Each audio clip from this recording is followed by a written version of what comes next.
বন্ধুরা, আমরা ঈদের দিন বের হই নাই, কারণ ঈদের দিন ওয়েদারটা খারাপ ছিল, বৃষ্টি বর্ষা ছিল।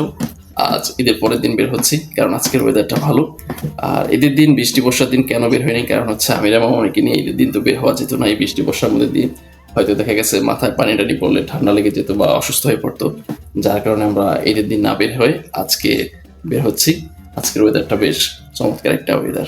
আমিরা মামুনিকে নিয়ে ঘোরাঘুরি করার উদ্দেশ্যে বাসা থেকে বের হলাম চরপেশন শিশু ও বিনোদন পার্কের দিকে।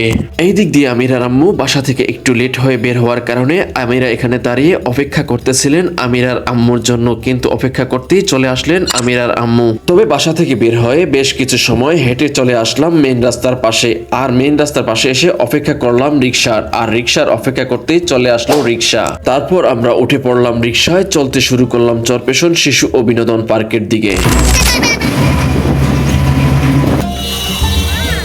রিক্সা থেকে নেমেই ফ্যাশন স্কোয়ার দিয়ে আমিরা মামুনি তার আম্মুর সাথে হাঁটতে শুরু করলো শিশু ও বিনোদন পার্কের দিকে, কিন্তু এই দিক দিয়ে আসতেই আসরের আজান দিয়ে দিল আল্লাহর ঘর মসজিদে।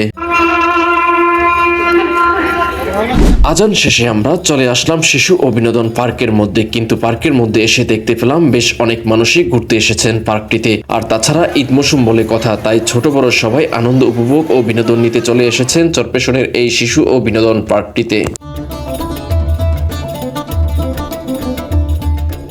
পার্কটিতে এসে মানুষের ভিড়াভিড় দেখে বেশ কিছু সময়ের জন্য আমরা বেঞ্চে বসে পড়লাম। তবে ঘুরতে এসে বসে থাকলেও চলবে না, তাই আমরা বসে না থেকে এদিক সেদিক চলতে চলতে ঘোরাঘুরি করা শুরু করে দিলাম।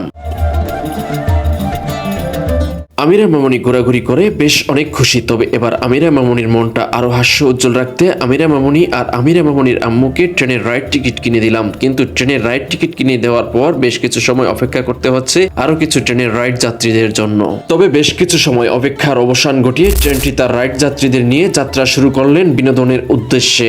সবার জন্য শুভকামনা রইল, সবার শুভ হোক বিনোদনমূলক যাত্রা।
বিনোদনমূলক এই ট্রেনটিতে বেশ লম্বা সময় জার্নি শেষে যাত্রীরা নামতে শুরু করলেন স্টেশনে, কিন্তু সবার ভিড়াভিড়ির মাঝে আমার আমিরা মামুনিকে দেখা যাচ্ছে না, কারণ আমার আমিরা মামুনি বুড়িমা বলে কথা। যাই হোক, তবে এই ট্রেনের যাত্রীদের যেখানে যাত্রা শুরু সেখানেই যাত্রা শেষ।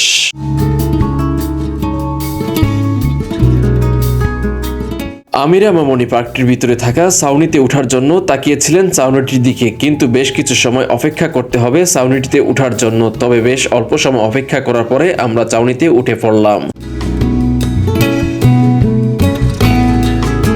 ছাউনি থেকে নেমে এসে চলে আসলাম গাম্বুটটির সামনে, আর গাম্বুটটির সামনে এসে অল্প কিছু সময় ঘোরাঘুরি করলাম আমরা। আমিরা মামনি পার্কের ভিতর থাকা দোকান থেকে কিছু নিতে চাইলো, কিন্তু বাইরে দোকান থেকে দাম দ্বিগুণ চাওয়ায় কিছু কিনে দেয়নি, যা ছিল বলা যায় কিছুটা দুঃখজনক।